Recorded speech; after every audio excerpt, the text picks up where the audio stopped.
Ladies and gentlemen, it just keeps getting worse in New York. A lot of people have been packing their bags to move to red states. Hopefully none of them vote blue, because it'd be kind of tragic to flee Democrat policies and go vote for the same policies where you go to. Now something even scarier is happening in the business capital of America. Businesses are leaving, simply because they know Zohran Mamdani is coming to wreck everything. And you have to wonder, how could Moran Mamkami, a guy who is all about affordability for the voters, be so anti-business, the very people that create the jobs and sign the paychecks of his voters? Actually, who am I kidding? None of Zohran Mamdani's voters work. It's not just some obscure businesses leaving. I'm talking about the big money people. Here's a story from the New York Post. New York City restaurateur cancels expansion plans following Zohran Mamdani's victory, saying, "I'm not signing." Mamdani's radical policy proposals have prompted high-profile restaurateur Stratus Morgan to cancel plans to open new businesses. He told Side Dish he's pulling the plug on 3 new establishments, including one in Midtown West. "I waited for the election before signing, and now I'm not signing." Just last week, Mofigan, that's a really interesting last name, opened his first restaurant in Miami. He's also planning to open Diner 24 in Miami in 2026. I guess this guy's making some serious moves, just not in New York. He said, "I'm not signing any more leases in New York.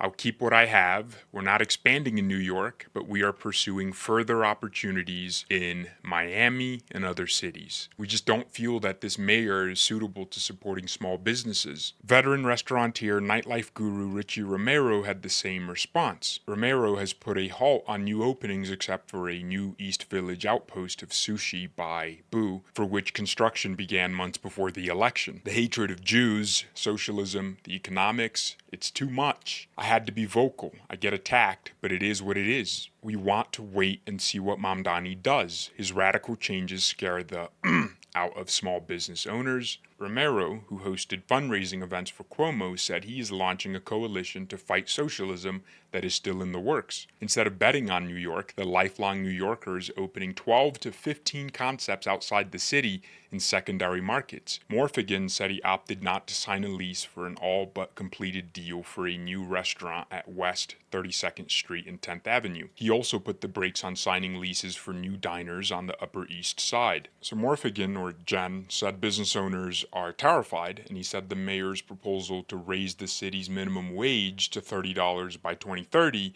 will put fast food casual out of business. There won't be any more diners for $25 a person if a $12 burger goes up to $22. We will still have to pay our rent, and our profit margin at 10% is too thin to survive. He is also worried about public safety under Mamdani. It's personal for Morfigan, who said illegal immigrants have assaulted members of his family in recent years, leading one of the victims to be hospitalized. Restaurateur Richie Romero said, "I have had enough. I love New York City, and even after all the destruction with Cuomo during COVID, I was forced to vote for him because anything is better than a socialist communist with insane anti-small business policies." Whew, because I thought this guy actually liked Cuomo. That's good to hear. He was forced to vote for him. I can't believe that New York City, a city I love and where I grew up, voted him in.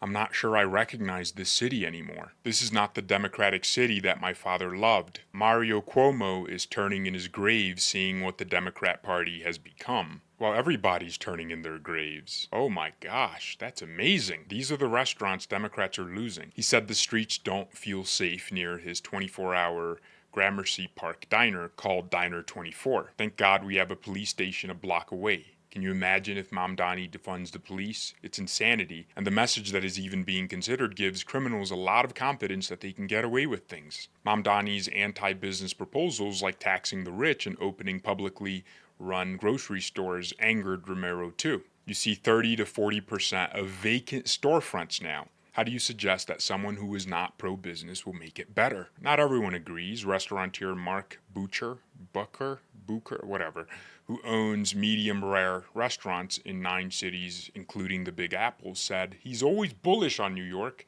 and plans to open a new outpost in Manhattan next year. Good luck with that, man. But Romero said his main interest in the city is for promotional purposes, not making money. New York is a showcase, like Fifth Avenue. It's better to open in West Palm, Dallas, and Nashville, where they are more business friendly. It's impossible to make money here. Oof, That's sad. It was already tough to do business in New York. Now it's going to be impossible. And these restaurants would have employed thousands. Think about the operation of a restaurant. A single restaurant's supply chain is enormous. The people that sell the seeds get paid, farmers get paid. The people that drive the produce, the animals to the processing facilities get paid. The people at the processing facility get paid. The people who pack the processed goods at the processing facility get paid. The people who drive the goods to the restaurant get paid. The people who carry the goods into the restaurant get paid. Then the chef gets paid. But before the chef, they needed to get the equipment.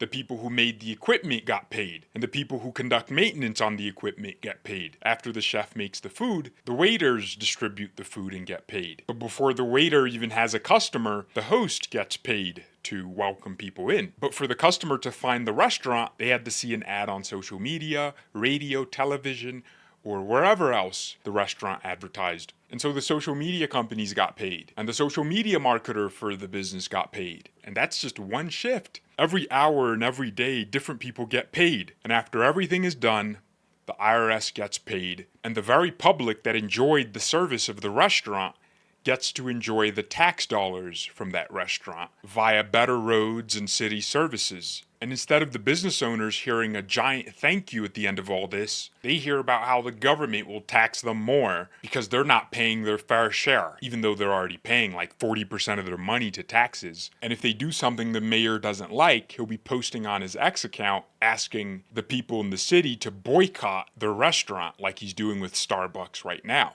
Mamdani posted, Starbucks workers across the country are on an unfair labor practices strike fighting for a fair contract.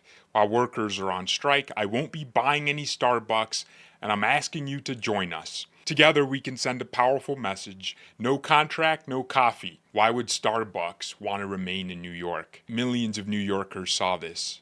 Is this what this guy's going to be doing for 4 years straight? Other states are realizing there's a massive opportunity to attract these New York businesses to their states. Ron DeSantis has been on this for months. He's advertising Florida to New Yorkers who want to move. Real estate agents in Palm Beach are also getting busier. New Yorkers are calling. The governor of New Hampshire also launched a campaign telling New York businesses to relocate to New Hampshire if they want no communism, less red tape, and lower taxes. Rick Scott, the U.S. Senator, told New Yorkers who hate socialism to move south. Greg Abbott of Texas did the opposite, saying he'll tariff New Yorkers who are moving to Texas, which was hilarious. Businesses are actually moving to Texas in droves. The mayor of Dallas, Texas, declared Dallas a sanctuary city from socialism and invited New York residents and businesses to relocate, citing the city's strong police support and economic advantages. Tennessee Governor Bill Lee posted a video inviting New York businesses to Tennessee, saying Tennessee is open for business with a strong economy, low taxes, and limited regulations. The Kentucky Secretary of State told New York companies, come register your business here. Come to a place that is not against capitalism. My office offers the lowest business registration fees in America, and our income tax is going down. The list goes on, ladies and gentlemen. I wish this was all of it, but my instincts tell me the moment Mamdani puts his hand on that communist manifesto and takes that oath of office to become the commie mayor of New York, things are just going to get worse. More businesses are going to flee. And as he governs and the consequences of his policies become reality, even more businesses are going to flee. I just hope in 4 years New Yorkers have learned their lesson. Thank you all very much for watching. God bless and goodbye.